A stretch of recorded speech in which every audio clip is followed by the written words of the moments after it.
te quiero con todo el corazón, con todo el corazón, con todo el corazón. Que tú eres la esperanza de mi única ilusión, de mi única ilusión, de mi única ilusión. Dame la vida, que se alcanza con un poco de amor. Me desperté con una canción en la cabeza, un bolero que parecía venir de otra época. La cantaba mi padre y una de mis tías. Probablemente las veces que lo vi más feliz, cuando cantaba con sus amigos y familiares en aquellas noches de Punta Fría. La guitarra se convirtió siempre en un buen recuerdo, de momentos alegres y veranos infantiles, sobre todo de contemplar a un padre auténtico y vital que disfrutaba de la vida. En los últimos años de su vida el instrumento estaba olvidado en un rincón. Pero quiero creer que esos boleros siguen encerrados en la armazón de madera, pujando por salir a través de la boca de la misma. Me imaginé entrando en ese cuerpo de madera, en las entrañas de la caja de resonancia donde habitan los recuerdos de las cantarolas, las risas y los amigos, donde el tiempo es eterno. Yo todavía soy niño que vive en los veranos que deslizan entre las rocas y el agua salada de Punta Fría. Con todo el corazón, con todo el corazón, con todo el corazón. La esperanza de mi única esperanza, de mi única ilusión, de mi única ilusión. Dame la vida, con un poco de alcanza, con un poco de amor, que es todo lo que hacía, que es todo lo que hacía mi pobre corazón. ¡Clan! Así terminan los boleros de los Panchos, por lo menos. Bueno, parece que estaba María Marta Serra Lima cantando, ¿no? Parecería, no sé si era exactamente la voz de ella, pero andaba ahí. Si no era ella, pero era una mujer que cantaba. Sí, fantástico. Qué lindo escuchar los boleros y por los Panchos ni que hablar. Bueno, esto que leíamos era un fragmento para también contar que hay momentos de felicidad en este libro, porque yo comentaba, bueno, que es un proceso doloroso que tuviste que pasar con varios eventos de profundo dolor y que están acá en este libro analizados, me parece, en carne viva, ¿no? Sí. Y esa frase que yo decía, bueno, para mí resume el libro, ¿no? Nadie nos enseña a ser padres de nuestros padres. Eso que todos pasamos en algún momento o vamos a pasar. Sí, que lamentablemente tenemos que vivirlo en algún momento. Bueno, a veces no. Ajá. Y a veces es peor, porque es el padre que tiene que convivir con la muerte de un hijo, ¿no? Claro. Pero, digamos, naturalmente se tendría que dar así, ¿no? Que en algún momento nuestros padres empiezan a dejar de ser nuestros padres, sí, se convierten en personas como muy desvalidas y que uno tiene que hacer algo con eso, ¿no? Vos cuando estabas leyendo, tuviste un lapsus que rápidamente, pero fue muy interesante porque dijiste errante. Ajá. Y me parece, ahora que escuchaba, ¿no? Que no hubiera estado mal poner esa palabra ahí. Mirá. Porque en realidad yo creo que el libro lo que trata es de ordenar una errancia dolorosa de muchos acontecimientos, de muertes de mis padres, de un hijo recién nacido. Pero comparto eso que decís, que tiene momentos de felicidad. O sea, es un libro que, si bien se trata de un exilio forzado, como es que dos padres se tengan que ir a una casa de salud, a un residencial, porque a veces no hay más remedio, y todo lo que allí ocurre, es un libro que yo creo que está más cerca de la vida que de la muerte. Sí. No es un libro que uno dice, yo creo que no lo puede leer cualquiera, ¿no? Que si alguien está, yo que sé, en pleno duelo, capaz que no. Pero es un libro que tiene momentos de mucha cosa vivificante, que para mí eso es muy importante. Y me parece que también es lo que me saca de la errancia dolorosa. Por eso me escribirlo, parece que es catártico. Escribirlo, ordenarlo. La autoficción es un ejercicio que permite que uno no necesariamente diga toda la verdad, diga una parte, la adorne, o haga hincapié en otras, arma la escena de una forma que es más soportable también, ¿no? Claro, pero la ficción está en eso, en cómo armar, claro, ¿no? Claro. No hay mucha, da la impresión de que no hay mucha cosa ficcionada en el sentido de inventada o creada, da la impresión, ¿eh? Sí, eso, no. Digamos que importa poco. A ver, la esencia es tal cual, algunas cosas son desfiguradas, otras tocadas, o los personajes que más de uno aparece en la misma persona, pero no, en esencia es el tránsito de ver a mis padres, que fueron tan felices en su momento con estas músicas divinas que ellos además tocaban y cantaban, sobre todo mi padre. Punta Fría aparece mucho, Punta Fría, y las reuniones familiares y de amigos también. Sí, es algo, por eso este libro tiene varios ejes. Tiene dos en particular, que uno es la ficción, donde va circulando la historia, y otros son cuestiones satelitales que adornan la historia, que muchas de esas las escribí en otros tiempos, y tocan esto que vos decís. Claro. Un prólogo del 2006 que habla de Punta Fría, o algo que escribo en Facebook, o encontrarme en la casa que era de mi infancia, que hoy en Punta Fría se convirtió en un bar donde hay música y donde está el espíritu ese vivo de quien canta, aunque sean canciones medias tristes, como es el tango y el bolero. Entonces es todo un recorrido que me ayudó a ordenarme, que también en parte es terapéutico, ¿no? Sí. Terapéutico, o sea, ordenarte, pero además recuperar esos padres.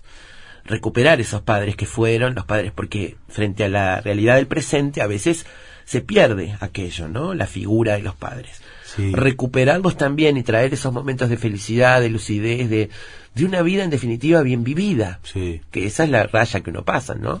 Sí, está muy bien lo que decís, porque yo pensaba, ¿no? Por ejemplo, ayer vi el documental de Sidney O'Connor en Cinemateca. Ajá.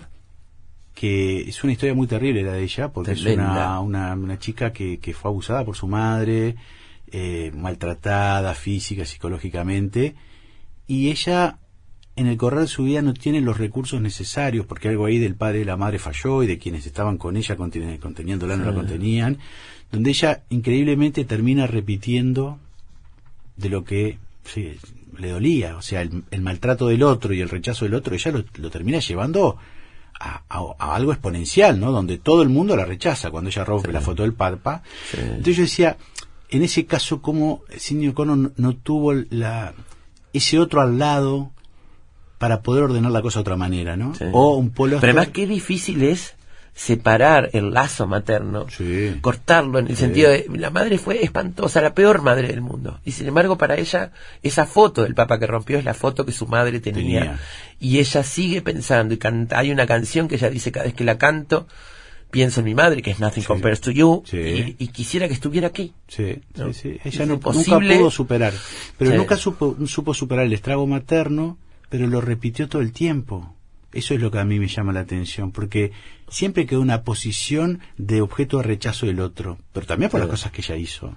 Digamos, si estuvo bien, si estuvo mal, si fue un acto artístico, todo eso se puede discutir, pero siempre cayó en el mismo lugar, el rechazo del otro, ¿no? Y yo decía, Paul Auster, por ejemplo. Paul Auster, cuando se le muere el padre y lo llama por teléfono en La Invención de la Soledad, dice, bueno, tengo que escribir un libro para quedarme con algo de mi padre, porque no tengo muy poca cosa, era un padre ausente, un padre... En cambio, en mi caso, tuve padres presentes. Entonces, eso es bueno. Y esto que vos decís está muy bien, porque también me pasó cuando escribí Tan cerca de brillar desde otro lado, ¿no? Es poder rescatar algo que no sea del dolor. O sea, poder sacar de ese último tiempo de mis padres, donde estaban viejos, donde ya tenían problemas de todo tipo y color, y ubicarlos como en otro lugar. Rescatarlos en la memoria, me parece que está bueno eso. Uh-huh. ¿Sabés qué? Bueno, supongo que sabés, Historias de elefantes se llama, y hay muchas comparaciones con la manada de los elefantes, pero algunas cosas que yo pude anotar en estas horas, recordando y buscando. El elefante siempre se agrupa en manada, es una organización matriarcal, no suelen rotar sus miembros, se reconocen entre sí para el resto de la vida. Cuando un ejemplar está demasiado viejo o está enfermo, la manada intenta ayudarlo a levantarse hasta que el animal ya no consigue sostenerse. Entonces se agrupa a su alrededor para acompañarlo. Y una vez que fallece, los elefantes manifiestan diversos comportamientos. Alzan la trompa mientras se mantienen en pie en una postura que denota tensión. Dan caricias al cadáver con la trompa, arrojan tierra, hojas o ramas sobre los restos. Permanecen junto al cadáver hasta que comienza el proceso de putrefacción. Muy brutal. Mantiene una interacción constante y positiva con su manada. Las hembras son especialmente sociables entre sí, por lo general manifiestan empatía, tienen gran sentido de la cooperación y el compañerismo, y siempre procuran protegerse entre sí. Cosas que algunas uno sabía y otros no, pero digamos que eso está muy presente en tu libro. Y los elefantes además forman parte de tu imaginario creativo porque están, junto con los peces, en tu creación plástica, que incluso decora la tapa, ¿no? Ilustra la tapa de la novela. Contame un poco el vínculo con los elefantes.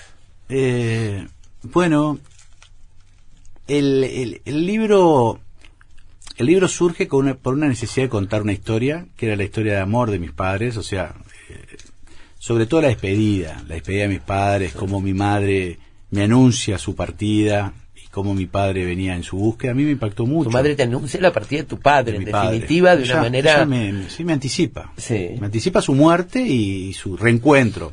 Sí. Más allá de toda creencia, ¿no? Digo, Sí, ella me regala un cuento, sí. ¿no? Pero ella, digo, era fácil en ese momento pensar que tu madre estaba claro, ensoñada, por supuesto, en una nube donde no claro, tenía mucha raciocinio, claro, lo primero que uno atribuye, y fantaseaba. Claro, la confusión mental que tenía en ese momento, que bueno, que dice una cosa, desvaría, ¿no? Lo primero que uno dice. Ahora, cuando después pasa, y pasa 2 veces, porque ella anticipa la muerte de él 2 días antes, y después anticipa su muerte 2 días antes, yo dije, me está regalando una historia. Y ahí es la primera semilla para que esto se abra, ¿no? Uh-huh. Y una necesidad de escribir importante, y el tema es cómo contar una historia que no sea, digamos, un lugar común donde alguien cuenta la muerte de sus padres, porque eso no claro, sé qué valor narrativo puede tener, más allá del valor emocional, afectivo. Entonces me parecía que un camino interesante era poder homologarlo al mundo de los animales, ¿no? El residencial, donde estaban ellos, yo lo intentaba ver, porque a mí me generaba mucho dolor esa situación, dejar a mis padres ahí, por mejor lugar que fuera, por mejor cuidado que tuvieran, que los tenían los cuidados, igual era una situación de exilio forzado, y uno había sido el verdugo de esa situación. Claro. El hijo es el que tiene que definir, sacarlos de la casa. Entonces era una situación de mucho dolor. Entonces, cuando hay mucho dolor, no sé si todos, pero por lo menos en mi caso, la capacidad de metáfora funciona. Entonces yo imagino y pienso historias y me hago, ¿no? Entonces empecé a pensar un mundo de animales que funcionaba ahí, y me parecía que la historia que mejor encajaba en ellos eran los elefantes. Los elefantes, porque hay esta cuestión de la manada, estas cosas que tienen los elefantes que parecen muy humanas, pero humanas buenas, porque también estamos rodeados en este tiempo, si no pensemos en Argentina nomás, las cosas espantosas que pueden pasar, ¿no?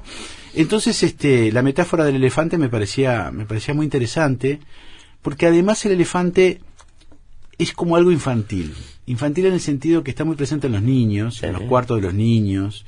Tenía también un punto de contacto con un duelo por mi hijo, entonces junté esos elementos y apareció el elefante. ¿Cómo aparece el elefante? De las maneras, Lacan lo llama el encuentro con lo real. ¿Qué es el encuentro con lo real? Es algo que sucede, que uno no lo espera y cambia el acontecimiento.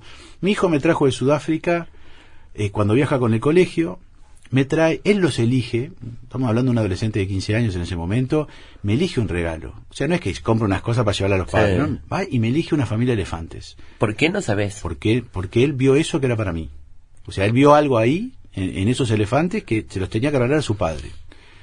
Y esos elefantes me acompañan desde hace mucho tiempo, y están en mi consultorio y permanentemente los miro, y no sé bien por qué, pues son chiquitos, y están ahí, y me acompañan. Y un día, cuando ya los peces no me alcanzaban para seguir haciendo cosas, que también la obra esta que hago de las guitarras, los peces y los elefantes tiene que ver con un duelo, ¿no?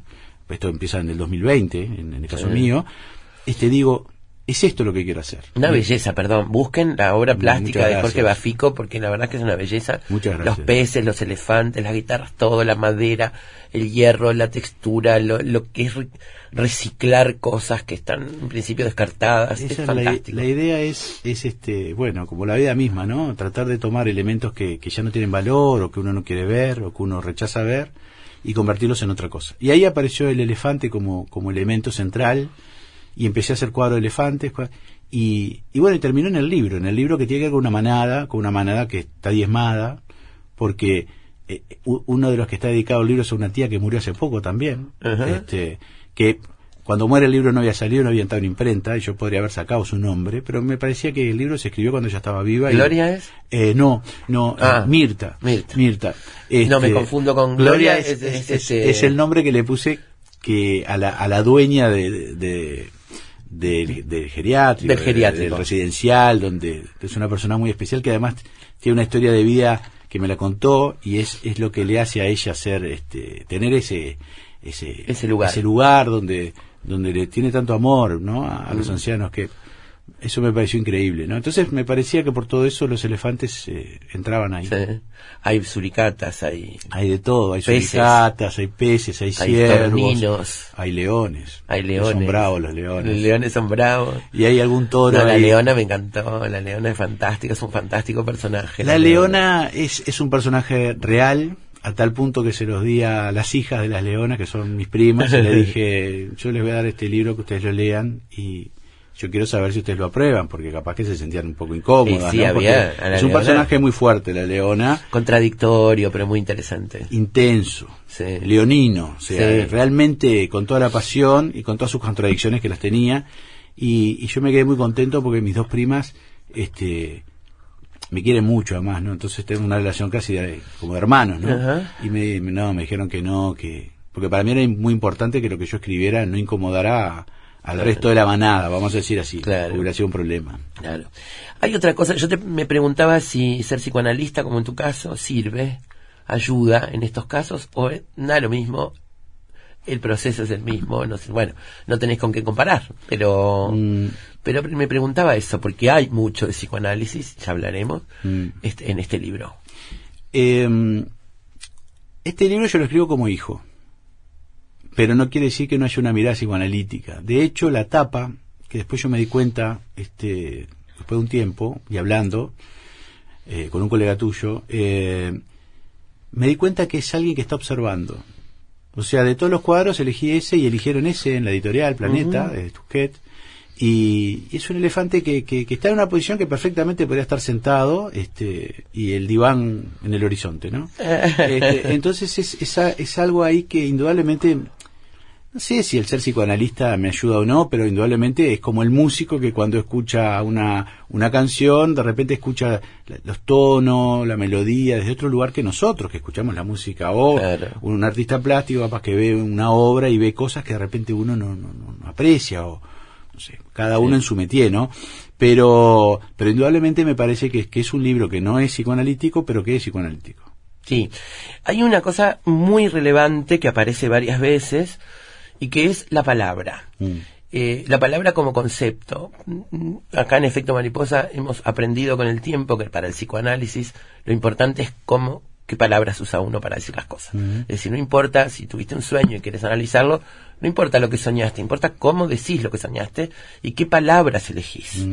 Y ahí hay, alrededor de la palabra, hay una cantidad de momentos, por ejemplo, de un momento de destronar a mamá con la palabra, ¿no? Esa cosa del esgrima de la palabra. Eso sí tiene que ver con el psicoanálisis, claramente, ¿no? Sí, claro. Escribe alguien que se ha analizado y que se sigue analizando y quién sabe cuánto tiempo más lo hará, donde todas esas escenas se juegan en torno a algo. Hay una escena, mi madre era una gran lectora y era alguien que yo admiraba por las palabras que usaba. Yo vivía en el Prado, la gente no leía demasiado. Valentín Gómez, fuimos vecinos en algún momento. Valentín Gómez 1033.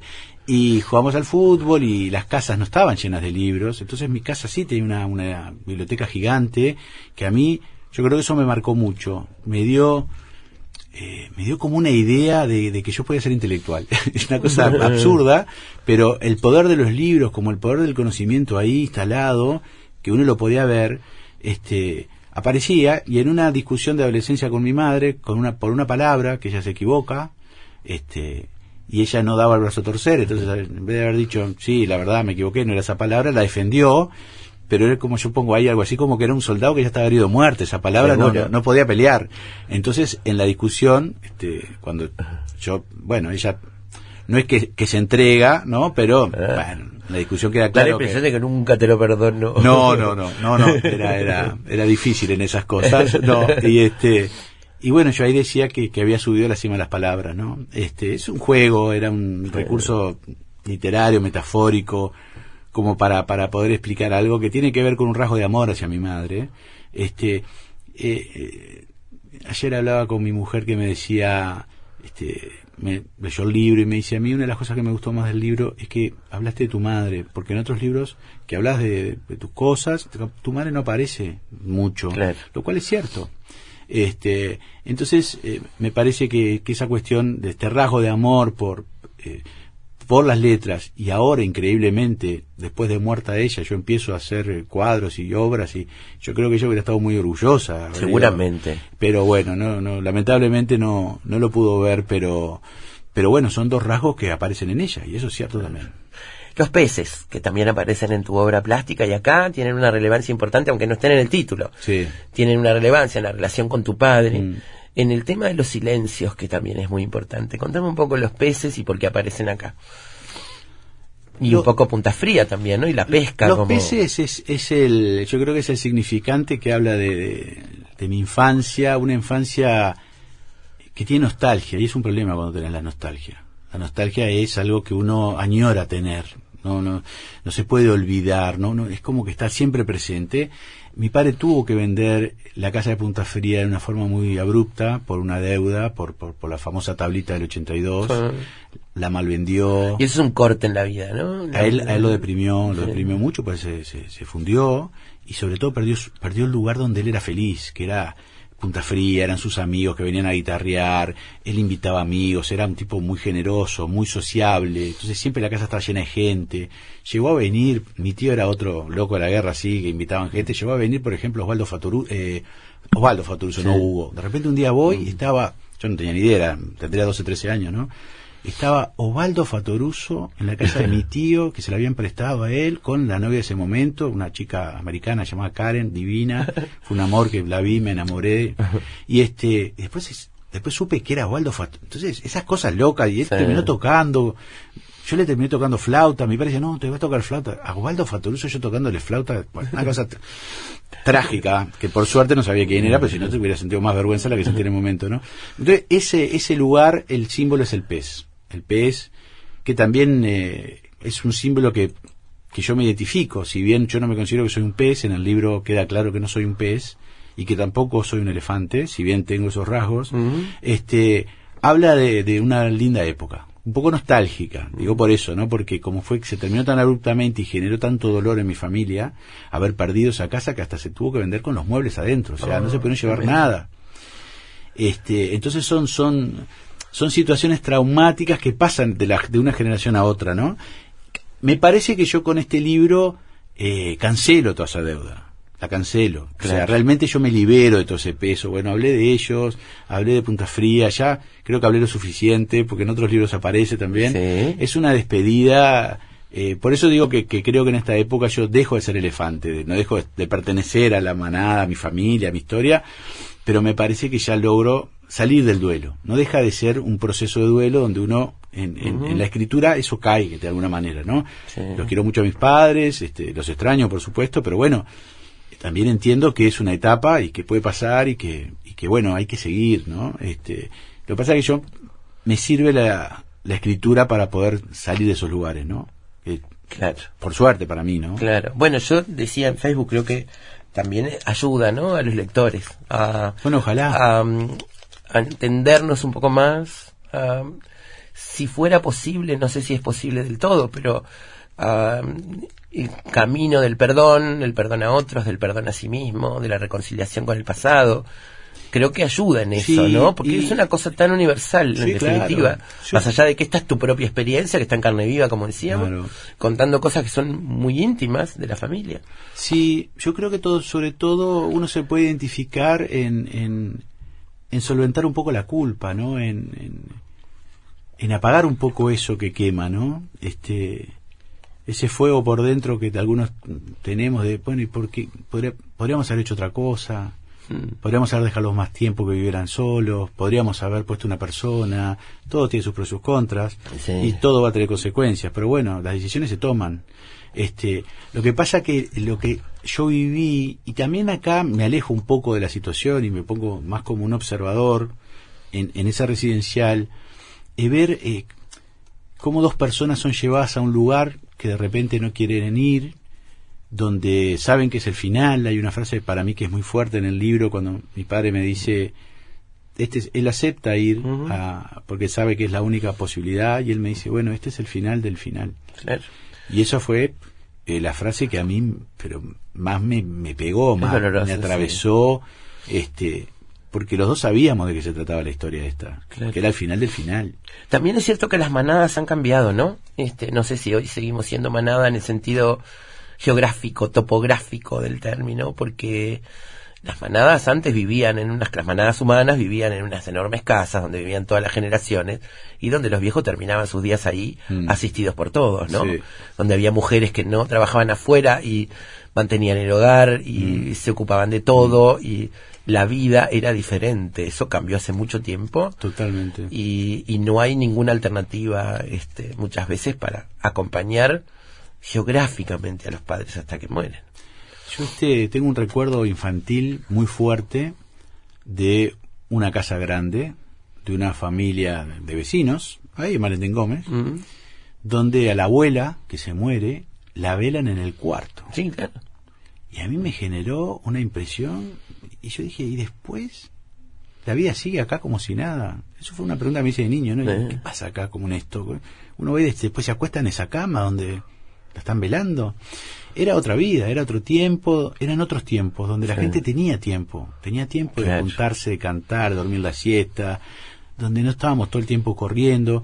Indudablemente ahora la tecnología permite que las manadas puedan estar unidas a través de la virtualidad. Uno puede vivir en otro lado y hablar con su madre por videollamada de WhatsApp y estar ahí. Parejas, he escuchado pacientes de parejas que se duermen, está trabajando uno otro lado, se duermen juntos con el celular, entonces esa cosa que también es extraña, pero no hay tiempo. Entonces también tenemos que entender que no es que el tiempo pasado fue mejor, no fue mejor ni peor, es diferente, y hoy indudablemente las condiciones hacen que la gente esté más junta, por un lado porque está más conectada, uno tiene contacto permanente. Yo sé si mi hijo se toma una aplicación de estas, ¿no? Que uno le consigue un auto, yo sé en dónde está en tiempo real. O sea, y sea cuando viene y lo chequeo todo el tiempo. ¿Eso me acerca más a mi hijo? No, capaz que no, pero lo tengo mucho más cerca. Entonces hay una cuestión de cercanía, pero también de lejanía como padre, ¿no? Como padre en el sentido de que ahora los padres son casi colegas de sus hijos, ¿no? Son amigos. Entonces todas esas cosas han cambiado. ¿Y esta revisión te replantea cosas como padre de tus hijos? Yo creo que uno hace lo que puede. Y la vida sí nos enseña. Yo quedé muy impresionado por una cosa que me dijo mi hijo mayor cuando pasó la muerte de mi hijo recién nacido. Me dijo, vos manejaste muy bien todo esto, papá. Yo te quiero felicitar. Y me pareció como una devolución rarísima, pero que él había visto algo que para él fue importante. Yo no sé si la manejé bien o mal, yo qué sé, yo hice lo que podía. Lo que podés. Pero él lo vio como algo bueno y él se identificó con eso y fue un acto de amor, o sea, fue un gesto de amor lo que él me dijo. Entonces dice, uno a veces hace cosas que no sabe qué incidencia van a tener en el hijo, buenas o malas. Entonces, pero indudablemente yo no soy el mismo después de otras 3 muertes. No soy el mismo. Nadie. No soy el mismo padre, tampoco soy el mismo hijo. Y bueno, pero se aprende, y sí hay cosas que uno volvería a hacer diferentes como padre, y capaz que sí, pero esto lo puedo decir hoy, que mis hijos ya son grandes. Ojalá hubiera tenido la posibilidad de ir para atrás y bueno. Nadie nos enseña tampoco, ni a ser padre de nuestros padres, ni a ser padre de nuestros hijos tampoco. No, pero yo creo que es mucho más difícil, porque ser padre del hijo ya viene inculcado en la sociedad. Sí. Pero cuando uno tiene que empezar a tomar decisiones sobre los padres y mandarle a los padres lo que tienen que hacer y decir, es difícil, porque ahí hay un cortocircuito necesario que se genera y toca a otros resortes. Pero además está la pérdida tuya, claro, que significa mi papá ya no es el que era, ya no es el superhéroe que todo lo podía, mi mamá tampoco. Eso es dolorosísimo muy para doloroso. Una persona. Y sobre todo un proceso en el caso de los dos, de una fragmentación física y psíquica, ¿no? Los dos. Entonces, quizás otra muerte, una muerte más sorpresiva, pero cuando ves un proceso de degradación tan feo en ellos y tan triste y tan doloroso hasta para ellos, porque es difícil, es difícil. Ahora, el libro tiene este dolor, pero tiene también recuerdos amorosos, alegría, la historia de amor de tus padres, cómo tu madre se enamoró de tu padre, me encantó. Me encanta que hayas usado a Cortázar, porque esa frase de Cortázar sobre el amor es maravillosa, ¿no? Bueno, eso sí es muy psicoanalítico, ¿no? Porque es una lectura psicoanalítica de qué nos enamoramos, cómo nos enamoramos. Entonces, yo juego un poco con eso. Y rescato realmente yo creo que mis padres me dejaron una historia de amor muy muy fuerte, ¿no? Eso no quiere decir que se llevaran divino y que estuvieran de la mano todo el tiempo. Yo no digo esa cuestión, digo esa cuestión de pareja en serio, ¿no? Claro. La prueba está que mi padre fue tan importante para mi madre, tan importante en el aspecto emocional, en el aspecto psíquico, que cuando mi padre se enfermó, mi madre al poco tiempo enfermó. O sea, cuando mi padre dejó de ser el que era, mi madre no soportó eso. Sí, se nota, ese final paralelo se nota en varias etapas. Bueno, Jorge, ha sido un gusto conversar contigo, gracias por el libro. Historias de elefantes, de la colección Andanzas de Tasquets, editado por Planeta, está en todas las librerías, supongo. Sí, la verdad que yo estoy muy agradecido a Planeta, que es el primer libro que hago con ellos. Escribir en Tusquets, para mí, siempre fue un sello hiper respetado, donde estaba Murakami, por ejemplo, donde está Murakami, claro. y le están dando, le han puesto mucho amor al libro, entonces también es un gesto de amor que quiero reconocer públicamente. Muy bien. ¿Estás escribiendo alguna otra cosa? ¿Estás pronto? Sí, estoy escribiendo un ensayo. En realidad el ensayo iba a salir antes de este libro, lo que pasa es que este libro me tomó por completo, y yo le dije a Claudia Garín, que es la editora general de Planeta, le dije, quiero escribir esto primero. Dije, me va a mandar a pasear, ¿no? Y me dijo, bueno, dale, vamos, vemos.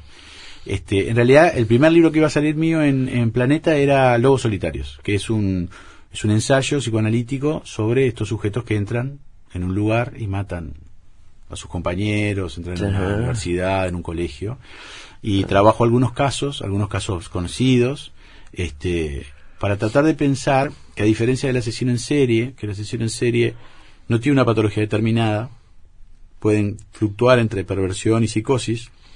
Los lobos solitarios casi todos son paranoicos, son todos psicosis paranoicas. Entonces tengo que demostrarlo. ¿Cómo lo demuestro? Trabajando los diferentes casos y planteando que es un fenómeno lamentablemente bastante frecuente en el día de hoy. O sea, acá no ha pasado, pero ha pasado en todos lados, sobre todo en Estados Unidos, ¿no? Gente que de repente, porque la hamburguesa se la sirvieron mal, va al otro día y mata todo lo que hay ahí, ¿no? Es una cosa que se ha vuelto un fenómeno de identificación en algunos, ¿no? Entonces, algunos sujetos de personalidades un poco complejas, como los paranoicos, se alimentan en esto, en el odio. Tiene mucho que ver con el odio, eso es lo que trabajo, ¿no? Y bueno, estoy en eso, así que me imagino que el año que viene es otra línea, ¿no? Claro. Pero a mí me generó mucha satisfacción este libro de dar un paso a un lugar donde no hay una red de contención, donde no es un lugar muy seguro, porque uno habla de uno, pero es un libro que para mí es muy honesto y eso tiene un valor interesante. Se nota. Muchas gracias, Jorge. Muchas gracias. Gracias por venir hasta acá. Jorge Bafico, amigos, Historia de Elefantes es el título de hoy. Después de la pausa, lo que vamos a hacer es repasar con música algunos de los autores que Jorge menciona este libro, que no dijimos, pero bueno, está lleno de nombres de escritores, por supuesto Murakami, que es su gran admirado, y otros que también hablaron de elefantes. Siempre sabremos cómo empieza, pero nunca cómo termina. Sorprendete con nosotros. Efecto mariposa.